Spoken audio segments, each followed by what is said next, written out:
Bienvenidos de nuevo a un episodio más de Reflexiones en Movimiento. Y el tema de hoy tiene que ver con lo que es normal y lo que es anormal en medicina. ¿Cómo sabemos que algo es normal y cómo sabemos que algo es anormal?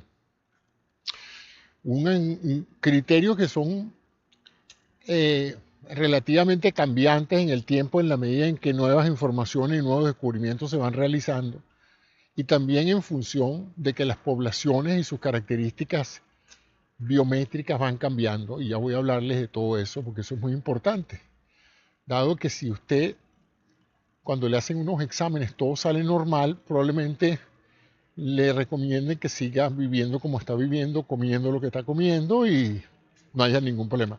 Sin embargo, si usted empieza a tener alteraciones en sus valores de laboratorio o en los resultados anormales de las técnicas de diagnóstico por imágenes, o empieza a tener síntomas y signos, que son las tres cosas que le puede pasar. Puede pasar que usted esté perfectamente bien, no tiene síntomas y signos, pues se hace un examen de sangre y tiene la glucosa alta, o tiene la hemoglobina baja, o qué sé yo, o tiene los triglicéridos altísimos y el colesterol alto. Usted se siente bien, pero algo no está funcionando bien porque los valores son anormales, ¿no? Lo cual indica que eventualmente la ciencia dice que va a causarle problemas. A veces es lo contrario, a veces usted se siente mal y le hacen una cantidad de exámenes y no encuentran nada anormal, pero usted se siente mal. Entonces, y a veces usted tiene valores normales en el laboratorio, usted se siente perfectamente, pero le hacen una placa de Torre y le descubren un tumor pulmonar. O sea que las tres cosas pueden pasar, ¿no? Y siempre el criterio es estudio normal o anormal, dentro de límites normales o fuera de los límites normales. Y eso depende de las conductas médicas, depende de los costos de salud, depende de una cantidad enorme. Hay fortunas que se pueden hacer si de un día para otro se cambia un criterio de normalidad a uno de anormalidad. Y ustedes preguntarán, bueno, ¿y cuándo comenzó todo eso? Eso es algo interesante. La medicina no siempre fue científica, es más, durante casi toda la historia, la medicina no era más que una serie de seres humanos con muy buenas intenciones y pocos conocimientos. Pasó por una etapa larguísima y todavía renace de vez en cuando la etapa mágico-religiosa. La idea de creer que la salud y la enfermedad son fenómenos mágicos o religiosos. Son cuestiones de fe o de castigo o de premio a alguien. Pero yo diría que desde hace unos 300 años surgió un proceso lento, no fue de un día para otro que decidieron ser científicos, sino que los médicos, las personas que tenían preocupación por la calidad y la salud de las personas, se dedicaron a usar un método, el método científico, para poder establecer muchas cosas que eran necesarias. Piensen por un momento, para darles una idea de lo primitiva que era la medicina del pasado, que la teoría de los gérmenes, es decir, de las enfermedades infecciosas, no existía. La ciencia no había desarrollado un instrumento para ver el mundo microscópico. No se conocían los microorganismos, no se conocían los virus, las bacterias, los hongos. Usted lo veía el hongo macroscópico, pero era difícil establecer ese mundo microscópico, no había forma de verlos. Estaban por debajo de la resolución, de la capacidad de los humanos de ver esas estructuras microscópicas. Y es solamente cuando se agarra un telescopio y se le pone al revés, como dicen algunos, que un microscopio es un telescopio al revés, y entonces los científicos descubren ese inmenso mundo de la microscopía y de la microbiología. Y empiezan a decir, caramba, quizás estos cocos y estos bacilos, estas estructuras que vemos aquí en el microscopio sean los responsables de que fulanito esté al borde de la muerte. Y entonces eventualmente esas enfermedades van a ser tratadas con vacunas o con antibióticos o con antimicrobianos. Pero todo eso es reciente, no vayan a creer que eso es de hace 500 años, ¿no? Estamos hablando del siglo, finales del siglo XVIII y XIX, ya habían empezado los médicos a utilizar el método científico y ya se puede hablar entonces de una verdadera ciencia médica. Aunque, bueno, desde la antigüedad había individuos sumamente inteligentes, Galeno, Aristóteles, todos estos individuos propusieron teorías y hacían lo posible, ¿no? Por tratar de establecer de una manera lógica y sensata por qué la gente se enferma y cómo sanarla. Pero eran todas elucubraciones, como les dije, mágico o religioso. Y los curas, las curas, los tratamientos eran todos empíricos. A veces funcionaban, a veces no funcionaban. Y cada cosa que se les ocurría a veces pues no demostraba tener mucha utilidad. Cuando surge el mundo microscópico, empieza a ser evidente pues que hay toda una interacción del cuerpo humano con otros organismos vivos que no vemos sino a través del microscopio y que son los que en un momento dado son agentes causantes de muchas enfermedades, no de todas. Pero también empieza la medicina a decir, bueno, no podemos seguir así, con que cada médico dice lo que le da la gana, trata las enfermedades como le da la gana. Yo creo que de ahí surge esa idea de que había médicos buenos y médicos malos. Bueno, el médico bueno era el que estudiaba y el que tenía por lo menos alguna base de anatomía y de fisiología, de lo poco que se conocía. Pero la inmensa mayoría de los médicos desconocían muchísimo de la misma forma en que funcionan los órganos. No fue hasta muy avanzada el desarrollo del Renacimiento cuando Leonardo y muchos otros postularon cómo era la circulación de la sangre. Imagínense, no se sabía cómo era la circulación de la sangre, cómo funcionaba el corazón, una cosa tan evidente para nosotros ahora, y ellos no tenían la menor idea. Del cerebro no se sabía mucho, o sea, sabía que si se le quitaban la cabeza a alguien ya no era esa persona, pero fuera de eso no había conocimiento del sistema nervioso central ni de nada de eso. Entonces surge la medicina científica basada pues en un método. Y el método es que cada vez que tú usas ese método, tú estás haciendo ciencia. Primero tú observas un fenómeno, un misterio, una cosa que ves en la realidad y tratas de buscarle una explicación. Y a esa explicación le decimos que eso es una hipótesis de trabajo. O sea, tú tratas de decir, si esta bacteria que yo estoy viendo en el microscopio entra en contacto con las mucosas, con la nariz de alguien, en 24 horas esa persona tiene difteria. Caramba, entonces debe ser que la difteria está producida pues, por un microorganismo. Y así empieza a utilizarse hipótesis que luego hay que verificar, hay que documentar y hay que probar. Y si prueban ser estadísticamente significativas, fíjense el término que estoy usando, ¿qué es estadísticamente significativo? Eso es una muestra, eso es una técnica matemática para saber y poder dilucidar si algo pasa por azar o si algo pasa por una razón en particular. Esa siempre ha sido mi explicación de eso. Si yo me caigo una vez pasando por esta calle, puede ser que me haya caído por casualidad, ¿verdad? Simplemente no hay una relación en la calle que vincule la calle al hecho de que yo me caiga. Pero si cada vez que yo pase por aquí me caigo, eso ya no es algo aleatorio. Eso es algo que se repite. Aleatorio es algo al azar, pues. Cualquiera se puede caer en cualquier parte de la carretera. Pero si en cierta curva todo el mundo se estrella, evidentemente hay una relación entre esa curva y el hecho de que los carros pierden el control o las personas que pasan por ahí se caen y se golpean. Entonces ahí se establece lo que se llama la causalidad. Algo en esa curva, el ángulo, la inclinación, el clima, la falta de visibilidad, algo allí hace que cuando muchísima gente, la gran mayoría de los que están pasando por ahí, estadísticamente pasan por ahí, les pasa lo mismo. ¿Por qué se usa la palabra estadística? Porque no todo el que pasa se estrella. ¿eh? Pero la cantidad de gente que pasa y se estrella hace factible que uno cree una realidad de causa-efecto. Entonces, por eso es que la medicina empezó a determinar por qué se enferma la gente y a determinar, no con 100% de certeza, cuándo es que la gente le va a pasar algo y cuándo es que la gente no le va a pasar nada. Lo vimos bastante con el COVID, por ejemplo. Mucha gente con COVID no se murió. Y mucha gente con COVID se murió.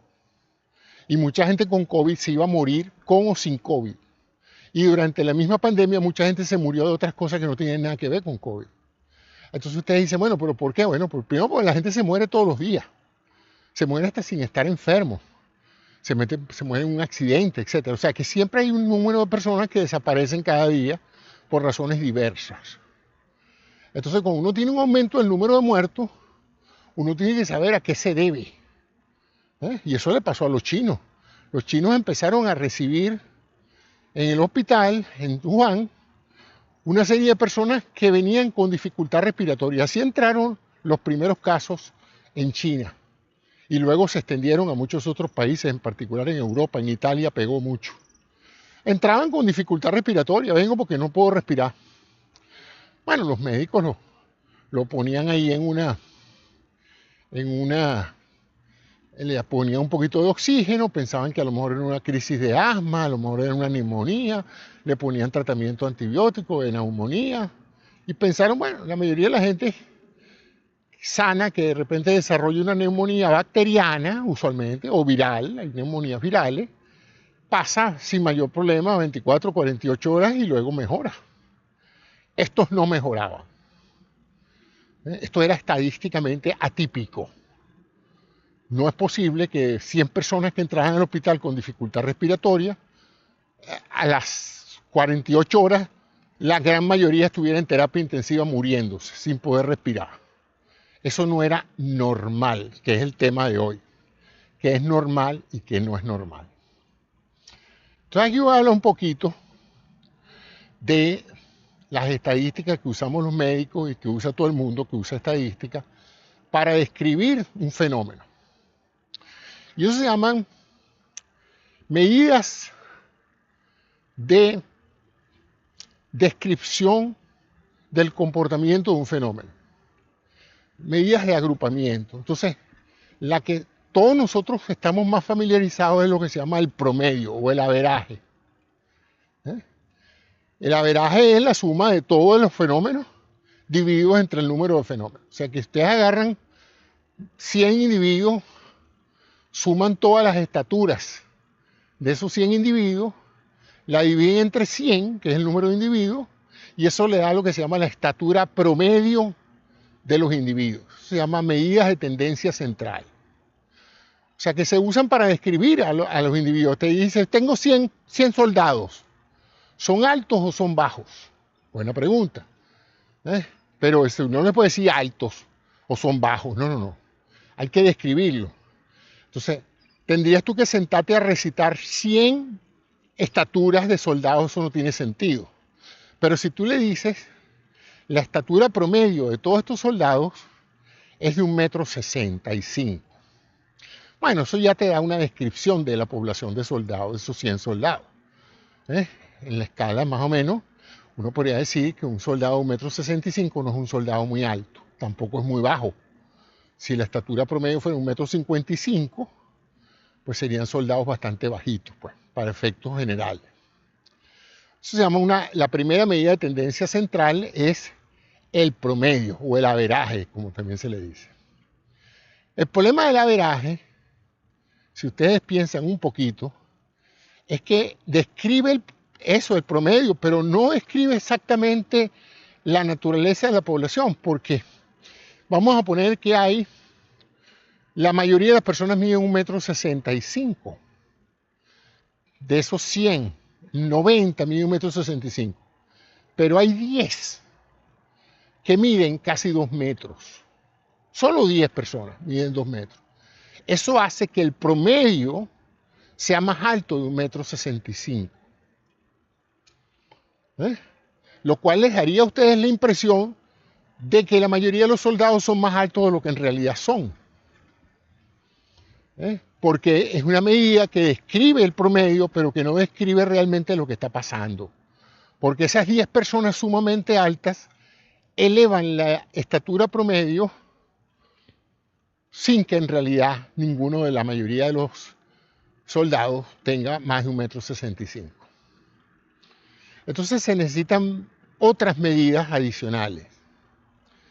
Y una de esas medidas adicionales es lo que se llama el modo y la norma, ¿verdad? Que son medidas que ayudan a describir junto con el promedio a la población de estaturas de esos 100 soldados. ¿Eh? Y la norma representa el valor que más se repite.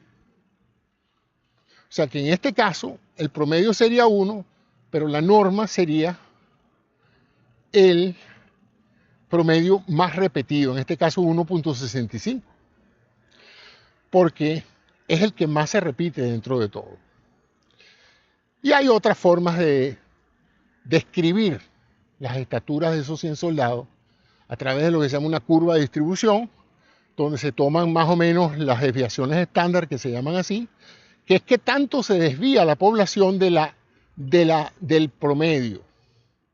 Y entonces ustedes tienen 1, 2, 3 desviaciones estándar, y eso los ayuda entonces a ustedes, sin tener que recitar las 100 estaturas, los ayuda a entender qué tan alto, qué tan bajo y cómo está distribuida esa población de fenómenos. Eso se utiliza en medicina todos los días, en todas partes. Cuando usted le dicen que un estudio es normal, es porque estadísticamente la gran mayoría de la gente que está normal tiene esos valores. Y por encima y por debajo de esos valores empiezan a aparecer grupos mayoritarios o minoritarios en función de la distribución de la población alrededor de un valor normal. Y uno lo ve cuando pesan a los niños. Te dice, ese niño está en el peso normal. ¿Qué es el peso normal? El peso que tienen la mayoría de los niños a esa edad, de esas características. Ahora fíjense una cosa, hablando de ese ejemplo. El peso normal de un niño en los Estados Unidos puede no ser igual que el peso de un niño en un país de gente pequeña. Entonces, lo que es normal en una población puede no ser normal en otra población, donde los niños tienen, en general, son sanos, son perfectos, pero su peso normal es más bajo que el de otra población, porque son niños genéticamente de menos peso y talla. Para muestras un botón, ¿no? Si ustedes me han visto parado, yo mido 1,94 m y peso más de 100 kilos. Yo soy completamente anormal en un país del tercer mundo. Pero en un país escandinavo de gente alta y pesada, mi contextura sería la más frecuente encontrada. Entonces eso les dice que los valores normales o anormales, porque ese es otro término, ¿no? Típicamente, lingüísticamente, todo lo que no es normal es por teoría anormal. El problema con la palabra normal es que tiene una connotación peyorativa, que es un problema porque los médicos a veces dicen, es que ese niño es anormal, y eso inmediatamente causa un impacto enorme, dañino en la concepción que la familia y los padres tienen de sus hijos, cuando en realidad ellos no se están refiriendo en términos concretos a que el niño esté defectuoso o tenga un problema que no pueda ser superado, sino al hecho de que el niño se sale de la norma, se sale de lo habitual. Un niño con un coeficiente intelectual de 180 es un niño anormal. La mayoría de los niños no tienen un coeficiente actual tan alto. Y esa anormalidad es tan válida por exceso como por defecto. ¿Verdad? El problema es que tiene implicaciones ya de tipo cultural. Pero desde un punto de vista científico, cualquier valor que se sale excesivamente de lo más frecuente, de la tendencia central, es por definición un valor que se aleja de la norma y por eso uno habla de algo anormal. ¿Verdad? Uno puede pasar a cierta hora por una autopista y decir esto es anormal. ¿Qué es anormal? Bueno, que así no hay tráfico. Y esto normalmente es una autopista con muchísimo tráfico. Entonces ese día es un día anormal en esa autopista. Y lo contrario, si una vía nunca tiene carros y pasa una vez un carro cada 4 horas y ese día está saturada de automóviles, uno puede perfectamente decir algo anormal ha pasado porque normalmente aquí nunca hay tráfico, ¿no? O sea que eso es desde el punto de vista de la nomenclatura científica. Ahora, ¿cómo decidimos los médicos qué es normal y qué es anormal? Bueno, eso comenzó esencialmente cuando los médicos empezaron a usar el método científico. Se hizo evidente que había que tener algún tipo de criterio para saber cuándo tratar a una persona y cuándo no tratarla. Y a medida que íbamos descubriendo diferentes sustancias, diferentes químicos, diferentes... Imagínense, por ejemplo, la vez que se descubrió la hemoglobina, la molécula que transporta el oxígeno en la sangre. Bueno, el descubrimiento notable, la sangre oxigenada es oxigenada porque el oxígeno, la molécula de oxígeno se pega a la hemoglobina. Entonces es importante para saber la capacidad transportadora de oxígeno de la sangre, saber cuánta hemoglobina hay en la sangre. Entonces yo no estaba ahí, pero me imagino que le tomaron sangre a un gentío y dijeron, bueno, pero ¿cuál será el valor normal de la hemoglobina? Para saber quién tiene mucha hemoglobina, quién tiene poca hemoglobina y quién tiene la hemoglobina más comúnmente encontrada. Se hicieron los estudios estadísticos y dice, bueno, una persona que tenga 12 gramos de hemoglobina, hasta 13, 14 gramos de hemoglobina, es lo que más frecuentemente se encuentra en gente sana. Cuando una persona tiene una hemoglobina mucho más alta, eso no es normal. Y si tiene una hemoglobina mucho más baja, tampoco es normal. En un caso, pues, se habla de la anemia. La anemia es falta de hemoglobina.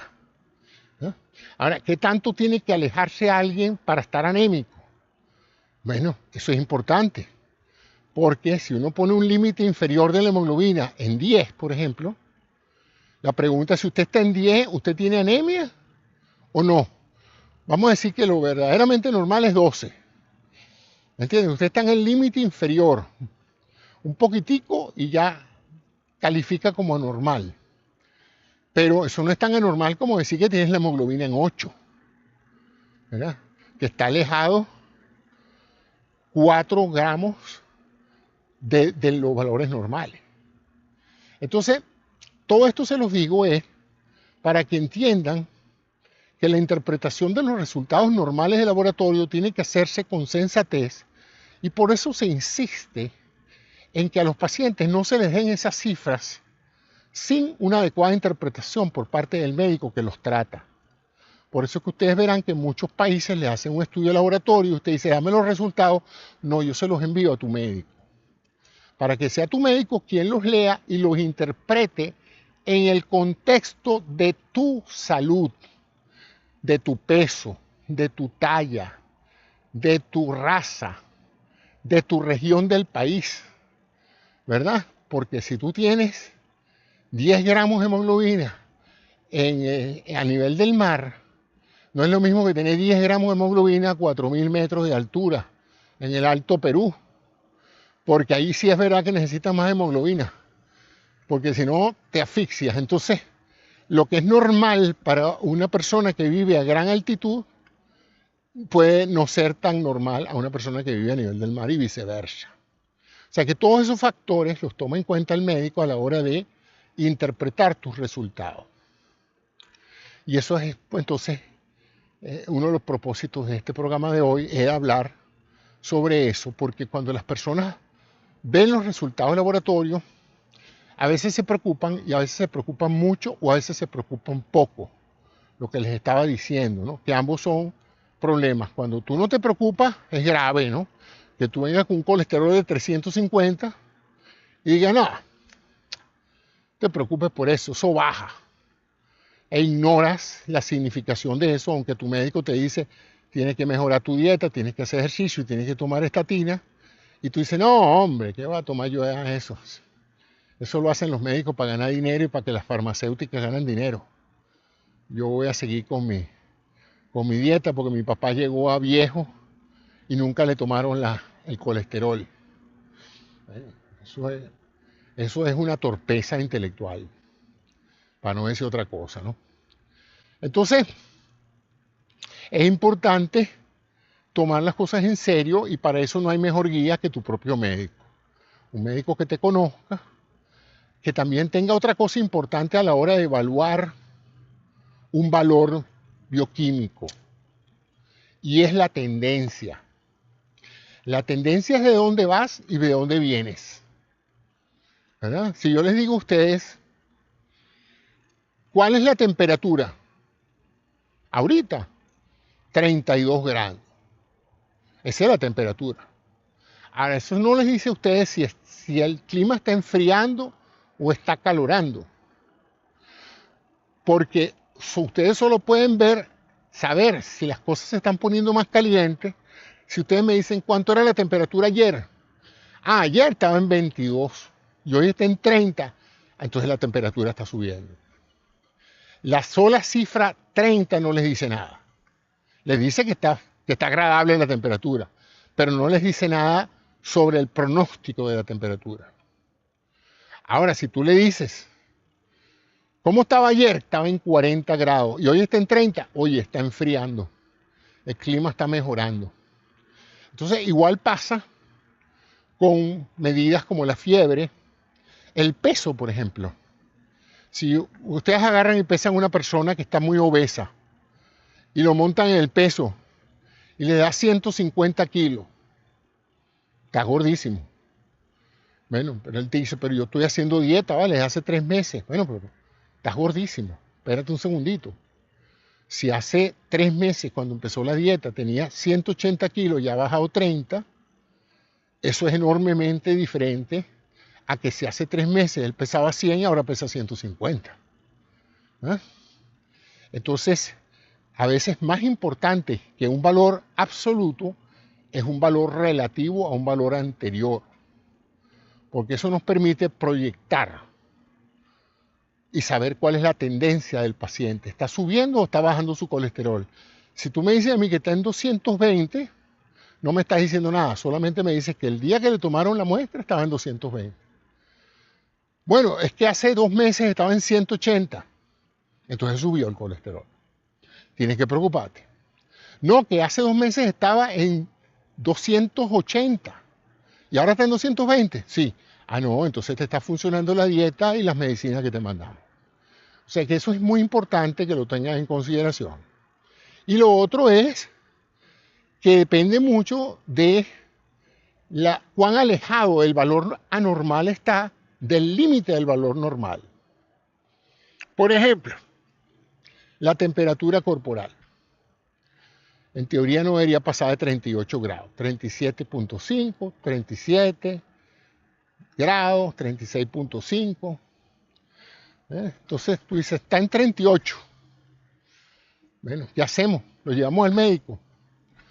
Bueno, 38 es una temperatura un poco más elevada que la temperatura de 37.5, pero no tanto como si tuviera 40 grados de fiebre.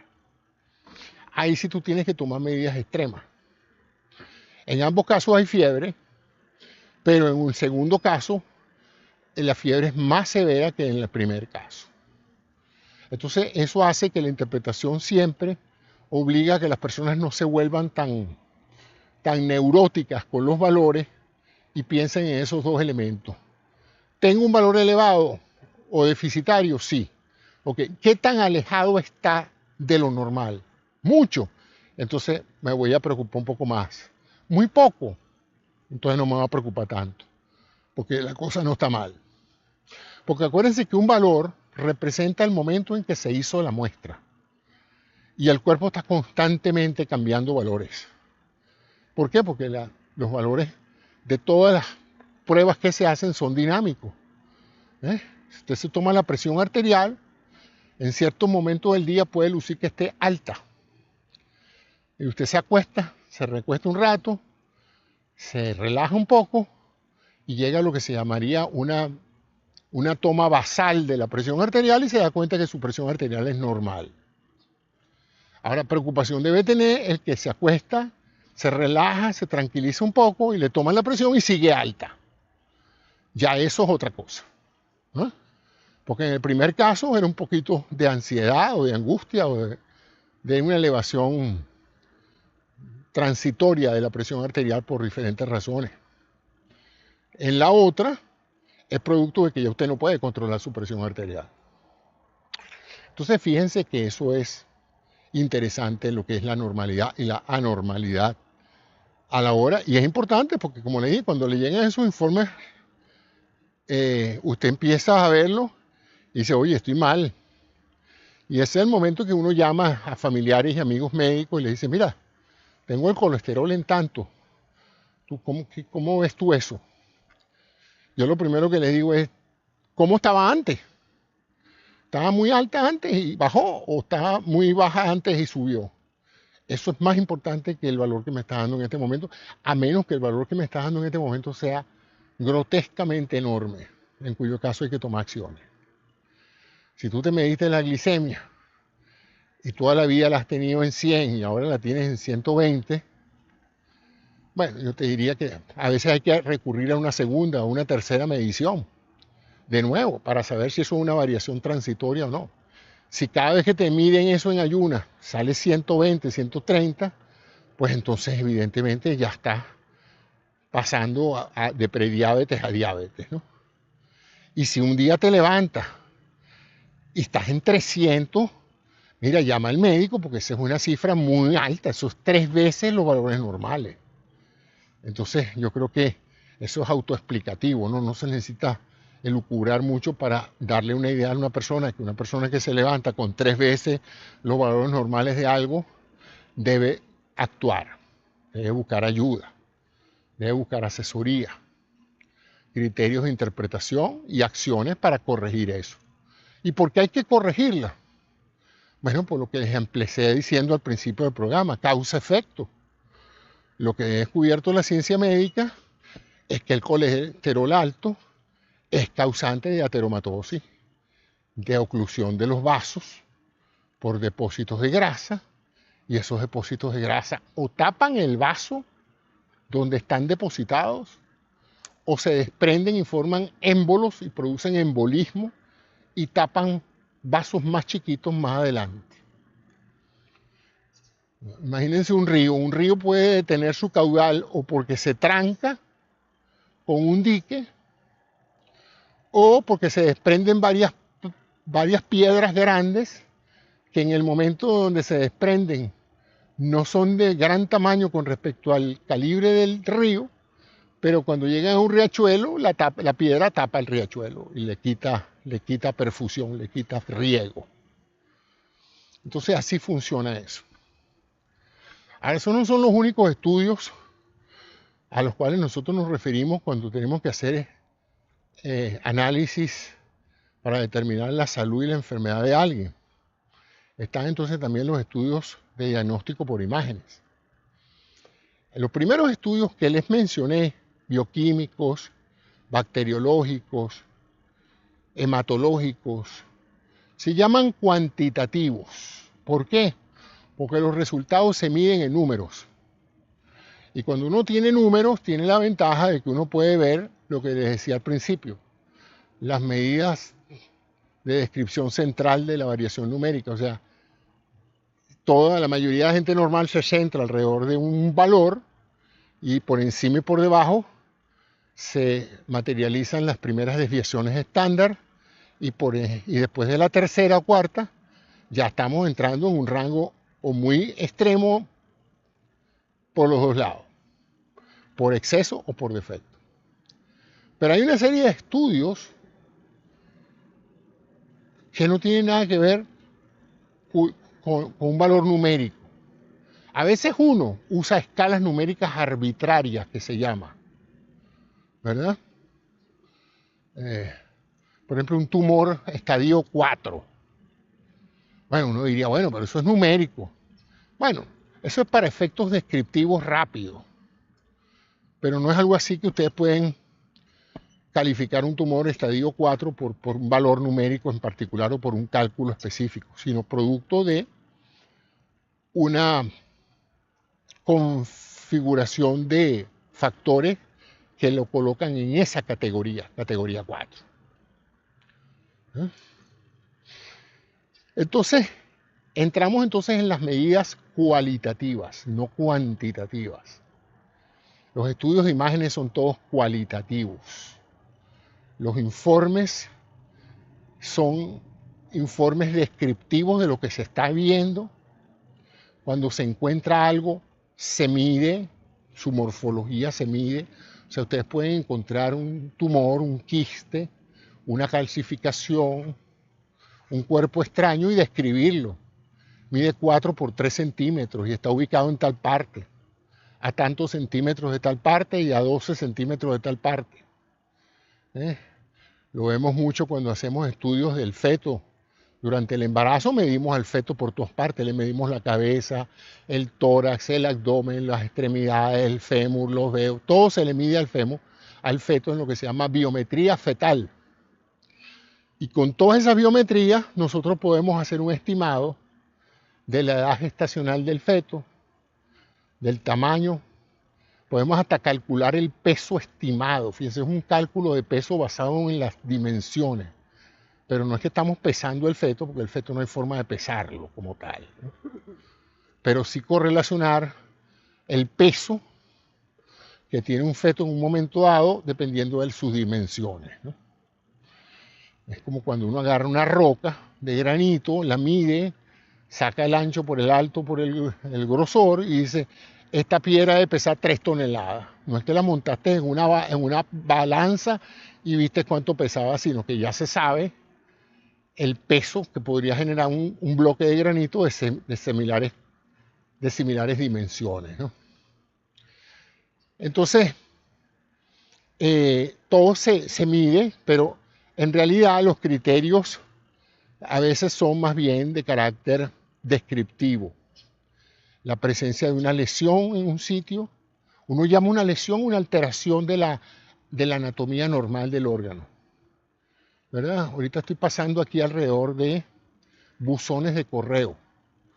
Si ustedes ven a mis lados, hay buzones de correo. Y todos son igualitos. O sea que un buzón normal es un buzón que se parece a estos que están pasando por allí. Tiene unas dimensiones y una forma característica. Si yo paso por un buzón y no se ve igual que los demás buzones, yo digo que hay una anomalía, una anormalidad. Y para describirla, yo tendría que decir dónde se encuentra, en qué parte de esta vía está ese buzón anormal y qué lo hace anormal. Entonces me diría el buzón, me diría la forma y describiría la forma que tiene el buzón de manera de, al final del estudio, concluir y decir, ese buzón es canceroso. Ese es un buzón de correo que está deformado por un crecimiento excesivo del material del buzón, ya no está funcionando como buzón, se le cerró la tapa, ya no tiene funcionalidad para guardar la correspondencia, ese buzón hay que extraerlo, hay que operar esa calle y sacar ese buzón porque está alterando el funcionamiento normal de la distribución de correo en esa calle. Así funcionan los métodos de diagnóstico por imágenes. Y los criterios de normalidad y anormalidad están basados en la frecuencia con la que esas lesiones se encuentran. Por ejemplo, fíjense, una cosa que recuerdo mucho. Yo fui pionero en el estudio con resonancia magnética porque tuve la inmensa suerte de estar haciendo mi posgrado cuando se introdujo la resonancia magnética. Y como eso no es una técnica radiológica, sino una técnica que utiliza ondas de radio electromagnéticas y magnetos de alta potencia, como yo estaba estudiando ingeniería biomédica, mi jefe de posgrado decidió que ninguno más calificado para aprender eso que nadie sabía era yo, porque yo era también, además de médico, era ingeniero. Entonces me mandaron a hacer los primeros cursos de resonancia magnética. Lo recuerdo que fue en el hospital Allegheny Hospital en la ciudad de Pittsburgh. Y allí fue donde yo por primera vez vi un resonador magnético. Y en esa época estábamos haciendo estudios uno entre otros, porque estábamos todos aprendiendo. Entonces nos metíamos en el magneto y nos hacíamos resonancias magnéticas, ¿no? Hasta ese momento la técnica para evaluar la columna cervical y la columna lumbar completa, la columna vertebral, era la tomografía computada. Y la tomografía computada es un método extraordinario, sobre todo para ver calcio, para ver calcificaciones y por supuesto las vértebras, los ligamentos calcificados. Todo eso se veía espléndidamente bien. Y cuando algo estaba alterado, pues se veía la deformación de los cuerpos vertebrales, la deformación, la presencia de puentes óseos. O sea, la tomografía computada tenía literalmente clasificada lo que era una columna normal y una columna alterada, leve, moderada o severamente. Fíjate lo arbitrario que son esos criterios, pero eso es lo que usamos. O sea, una columna levemente alterada es una columna pues que no está deforme todavía y que es poco probable que esté sintomática. Una columna moderadamente alterada puede tener sintomatología, puede requerir cirugía dependiendo de los síntomas, pero en la mayoría de los casos la dejan como está. Y una columna severamente afectada, pues lo más probable es que vaya a cirugía. Y tratando de simplificarles, o como dicen ahora, José Antonio es un reduccionista. Estás reduciendo la medicina a un algoritmo muy sencillo, leve, moderado o severo. Pero bueno, es la única manera más o menos de explicárselos aquí. Nos vamos a sentar, sobre todo no teniendo imágenes, es muy difícil explicarse. Aparece la resonancia magnética y la resonancia magnética es la madre de todas las modalidades de imágenes. Porque no solamente tiene una forma de adquisición, tiene múltiples formas de adquisición de imágenes, dependiendo de lo que se quiera imaginar. Hay un chiste en relación a eso de la imagenología, porque empezó a usarse ese tema, la especialidad se conocía como radiología, porque todos los métodos de imágenes eran radiográficos. Pero cuando surge el ultrasonido y la resonancia magnética y otras formas de imaginar, de crear imágenes diagnósticas que no eran radiológicas, la idea de decirle radiología a algo que no tiene que no tiene rayos X era así como ajena, ¿no? Y entonces se utilizó el término en Estados Unidos, en términos donde empezó todo en muchos aspectos, se llamaba imaging. Imaging. I work in imaging. Yo trabajo en imágenes. Diagnostic imaging. Entonces el departamento dejó de ser de radiología y se transformó en diagnostic imaging, imágenes diagnósticas, para encompasar todo eso. Bueno, esa técnica de resonancia magnética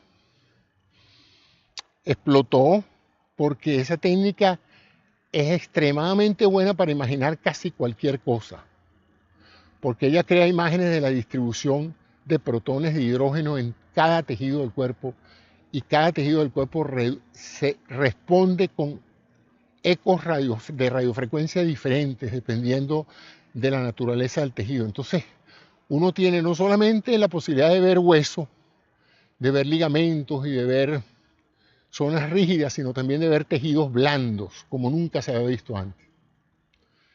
Entonces empiezan a hacerse las resonancias de columna que son exquisitas, porque no solamente muestran la estructura ósea, sino que también muestran la misma médula, los nervios, los tejidos blancos, la grasa, todo se ve exquisitamente y en múltiples planos, lo cual nos daba una visión del cuerpo extraordinaria.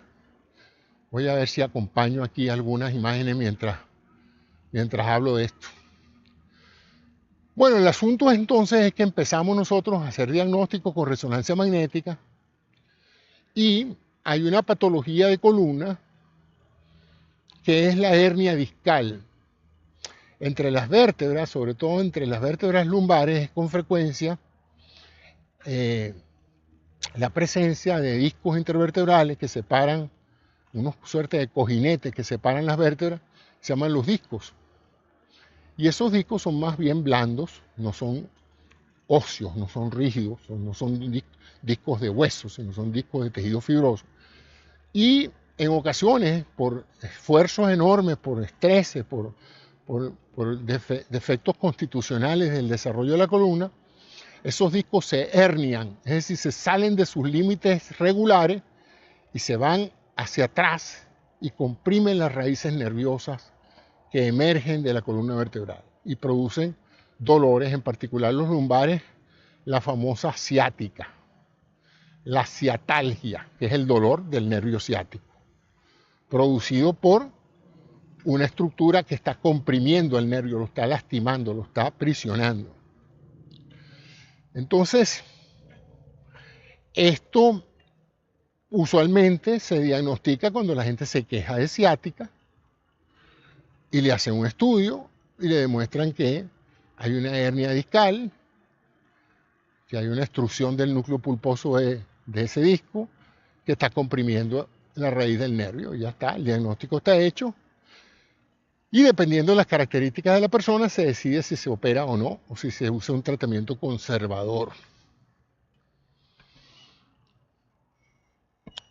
¿Qué hacía eso? Que la gran mayoría de las tomografías que se hacían de pacientes sintomáticos tenían una hernia discal.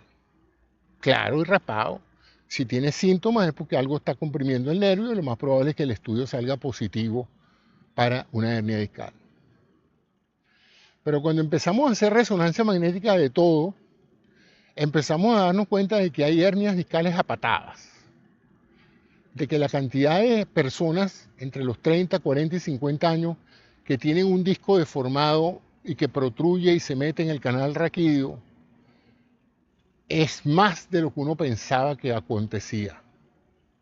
O sea que lo que uno llamaba una columna normal, que era una columna donde no había hernia, ahora nos mostraba una enorme cantidad de hernias que no dan síntomas, pero que están allí.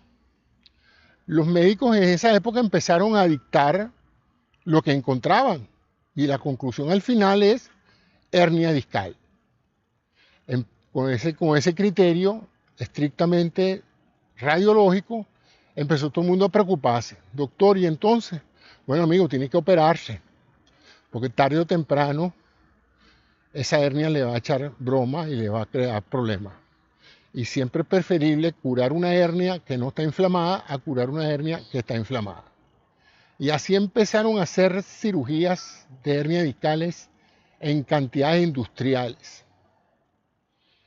Todos los días llegaba un paciente por una razón u otra sin síntomas, hacerse una resonancia de algo y aparecía la famosa hernia discal L4, L5, L5, S1. Eso no paraba. Y uno decía, bueno, ¿será que es que lo normal es que la mayoría de las personas entre esta edad, 30, 40 y 50, después que tienen una columna que tiene ya 30 años soportando peso, lo más normal sea precisamente eso, que los discos no estén tan sanos como la gente cree? ¿Y por qué tuvimos que cambiar el criterio? Bueno, porque sencillamente lo anormal era ver un hombre de 40 años con una columna perfecta, donde no tuviera pero ni asomos de enfermedad discal. Eso era bien raro. La gran mayoría de la gente venía con su disco deshidratado, con su disco maltrecho y tal, pero sin síntomas. Personas que venían por otras razones. O por dolores musculares lumbares, problemas sentándose, etc. Entonces se hizo evidente pues que se estaba sobreoperando una enorme cantidad de hernias discales cuya única razón por la cual se estaban operando fue porque se vieron en la tomografía o en la resonancia, ¿no?